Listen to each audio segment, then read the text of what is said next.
The Sony a7S III's electronic viewfinder will have twice the resolution as the Canon EOS R5, and the a7S III will get a more advanced cooling system.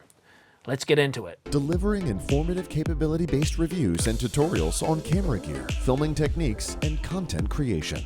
Hi, I'm Simon, and this is The Ordinary Filmmaker. If you're new here, subscribe to get notification of new videos like this one so you don't miss any news. And all the links to everything I talk about in this video, including any gear discussed or affiliate links, are placed in the description down below.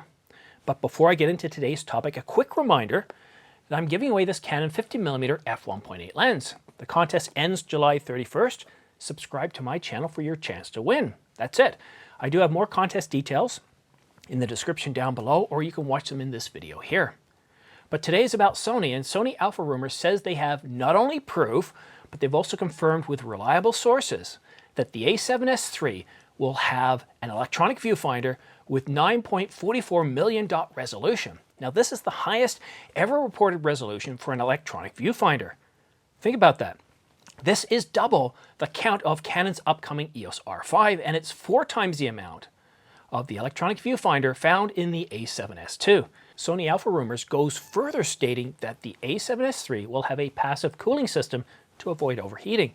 Now, how is it that the a7S III needs passive cooling? Will Sony provide 6K or even 8K? Will they provide aggressive frame rates like 180 or 240 frames per second in 1080? Or will they include other capabilities that demand high processing and capture capabilities?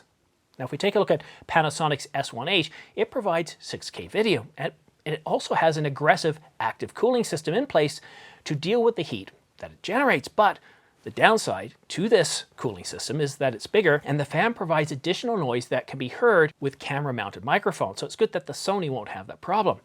Now, if we look at the Canon R5, it has 8K video, and from a recent leak, we know that it can do 8K RAW for over 21 minutes without overheating, yet doesn't have any discernible venting in any way, whether it's passive or active, nothing that we can see. And it comes with a relatively smaller body to the S1H. So how is it that the Panasonic S1H needs active cooling for 6K and the R5 doesn't for 8K? And what can we deduce from the a7S III's rumored passive cooling system? If we go back to the a7S II, and if we go back to that launch, so way back in time, the camera was plagued with cooling issues. Now, has Sony fixed the cooling issues and come up with a design similar to the S1H? Or has Sony out-engineered Canon with better capabilities, video capabilities, needing more aggressive cooling? What do you think? Did Sony Alpha Rumors get this correct? Will the a7S III video powerhouse outperform the R5, R6, and S1H? Or has Sony provided minor updates providing more aggressive cooling system to avoid the repeat of the overheating issues that plagued the a7S II? Let me know in the comments section down below. In this episode of Behind the Scenes, I want to talk a little bit about burnout.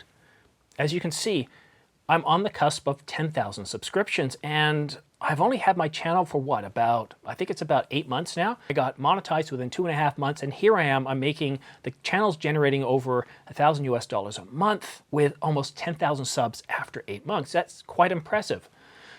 One of the problems I've had is trying to figure out how to pivot my channel a little bit. I wanted to do reviews. I wanted to do reviews on camera gear, lenses, all sorts of kit.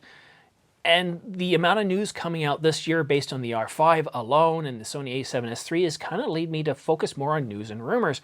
And that's okay, because from what you guys are watching, from what you're clicking on, there's definitely 100 times more demand. Okay, I'm exaggerating a little bit. 50 times more demand for news and rumors than there is for the other stuff. And I think that's just because of the way this year is panning out. Now, I can still pivot. After we get through the R5, the Sony a7S III, then I can go back to camera reviews, and I am going to be getting the R5. I'm pretty sure, I'm almost 100% sure I'm getting the R5 and not the R6 or the a7S III. And once I do get that camera, then I'll be showing you various things like, what is this camera like if I shoot in 4K IPB versus shooting in 4K with all I, or shooting in 8K RAW and downsampling it to 1080 or 4K. I'm going to go through those different types of scenarios. So it'll be a lot more of, this is what this camera's like, this is what the specifications say, and these are the capabilities that we get. But on or about Wednesday or Thursday last week, I started feeling down. I just got to the point, I think I did 40 videos last month, and they weren't very long, but that feeling of always kind of being on demand, I thought, do I really want to do this anymore? And no, this is not a video where I'm saying, or I'm thinking of doing a video where that's it, I'm done, but I'm not. I just want to give you an idea of what it's like when you constantly work at this. I have a day job, I have a family, and it's sometimes hard to find the time. And I just got to that point where I just felt like, I don't know if I want to do this anymore. And so what I did is I posted my weekly call to action for questions for my Q&A video that I filmed on Saturday, and I just thought I'd take a step back. I'd wait for any major news, but other than that, I would just take a break.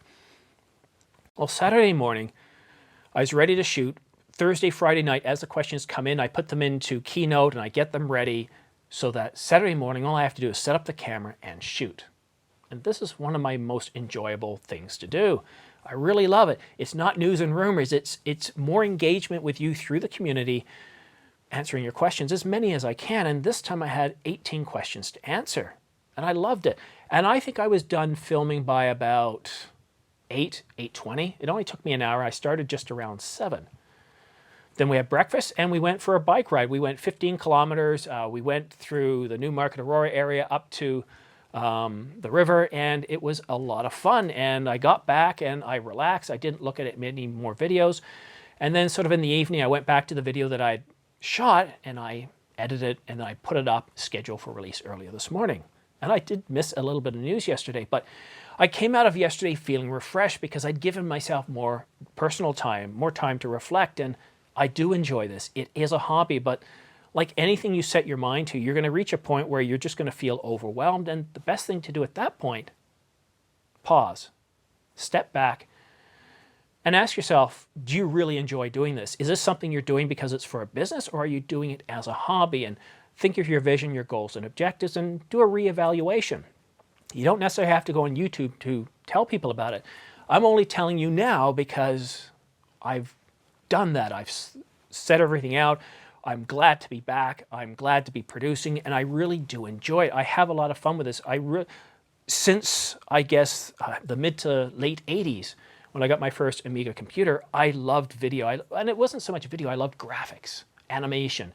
And video was just another output, another way of showing results. And when I got to work with my first Amiga 4000 toaster computer, I loved it. It was so much fun, and I never left that system. I still run the emulator on my iMac Pro over here, which gives me incredible speeds. It's basically running FSUAE, or UAE is the main emulator application for the Amiga. And it's an awful lot of fun. So I've never really lost that thirst and interest in video. And photos, I can't speak now. And photos, it's the same sort of thing. I still love photography, but to me, video is photography. You're just shooting at what, 30 images a second? You're taking that static image and you're adding another dimension to it. You're adding a bit more emotion to it. You can add a score to it. You can add sound. And I love both, but once I started doing video, it's very hard to go back to photos. And hopefully this new camera that I get has a simple button where you can switch between photos and videos. So if I'm shooting video and I want to quickly take a photo, I don't have to worry about changing settings. I can have separate settings for my photos and take that picture. So I'm really looking forward to that. So I never really got away from video. This is something I enjoy. I plan to keep doing this. I do hope to pivot away from news and rumors to more reviews and more substantive content as the news cycle goes down. But from everything you guys have told me, when news hits, it's going to get priority over everything else. So let's go back to the main point. If you're thinking of starting a YouTube channel, or if you are producing a channel and you're just having trouble breaking through, maybe take a step back, ask yourself a few questions. Are you enjoying this? What are you doing right? What are you doing wrong? What could be done differently? Because sometimes if we just keep plowing through things, we don't stop to ask ourselves the questions to let the answers come through. And sometimes when we just sit back and we pause and we think, it's amazing the answers that come to you, and that reflection. That's when an epiphany might come to you. And it's happened to me a couple of times. This is probably about the third time where I've just kind of felt a little bit down. And it's been for various reasons. One time I produced a video and it took me probably a good 20 to 30 hours to do. I think it was DSLR versus mirrorless. And I'm quite happy with that video, even today. But when I saw how many views it got and the revenue generated from it, I thought, like, what am I doing wrong here? I'm putting all this effort, all this blood, sweat, and tears in, and I didn't seem to be getting anything out of it. So pausing, reflecting is very, very important if you're going to be doing this, because you are going to hit moments where you're just going to feel it's too much, it's overpowering, and unless you've got people in doing the same thing as you, it's very hard to have a voice to reach out to. But I do, thankfully. I've got a couple of people I can talk to. I can talk to James, I can talk to Peter, I can talk to Chris, and thankfully this time I was just able to figure things out for myself, and I just needed some more time. But that's it for now. Thank you so much for watching The Ordinary Filmmaker. Don't forget to subscribe if you want to have a chance to win this EF 50mm f1.8 lens. Again, thank you so much for watching The Ordinary Filmmaker. We'll see you again soon. Thank you for watching The Ordinary Filmmaker. All equipment used and notes are placed in the description box, show more box, or down arrow thingy next to the title on the mobile app.